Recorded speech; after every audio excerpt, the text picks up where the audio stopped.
అజహరుద్దీన్ కు మంత్రి పదవి నిర్ణయం 3 నెలల ముందే తీసుకున్నట్లు పీసీసీ అధ్యక్షుడు మహేష్ కుమార్ గౌడ్ వెల్లడించారు.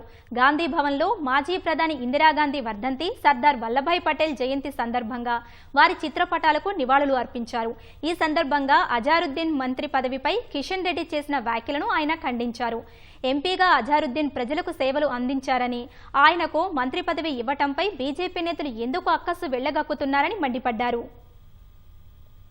దేశ ద్రోహులెవరో దేశ భక్తులెవరో కూడా తేల్చుకోలేని దుస్థితిలో కేంద్ర మంత్రి ఉండడం, కిషన్ రెడ్డి గారు ఉండడం దౌర్భాగ్యం. అజహరుద్దీన్ గారి గురించి ఆ రకంగా మాట్లాడడం కేంద్ర మంత్రి స్థాయికి తగదు. ఒక బీద కుటుంబంలో పుట్టి అంచెలంచెలుగా ఎదిగి కష్టపడి క్రికెట్ లో తన ప్రావీణ్యం నిరూపించుకొని ఇలా క్రీడా ప్రపంచాన్ని కాకుండా మైనార్టీలో కూడా ప్రేరేపించిన వ్యక్తికి కేబినెట్ లో అవకాశం ఇస్తే ఇంత విషయం ఇంత అక్కసు ఎందుకు కక్కుతా ఉన్నారు? తెలంగాణ గానీ ఆనాడు సమైక్య ఆంధ్రప్రదేశ్ చరిత్రలో గానీ 2 ముగ్గురేసి మైనార్టీలు మంత్రివర్గులు ఉన్నట్టు సందర్భాలు ఉన్నాయి. ఇవాళ మొదటి కేబినెట్ లో ఇవ్వాల్సి ఉన్నప్పటికీ కూడా ఎమ్మెల్యేలు ఓడిపోవడం వల్ల ఇవ్వలేకపోయినాం. ఇవాళ ఇస్తా ఉన్నాం.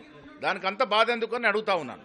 అజహరుద్దీన్ గారిని కేబినెట్ తీసుకోవడం వల్ల మైనార్టీలకి సంక్షేమం అభివృద్ధి చేరడంలో కొంత సులభం అవుతుందనే ఉద్దేశంతో వారు తీసుకుంటాం.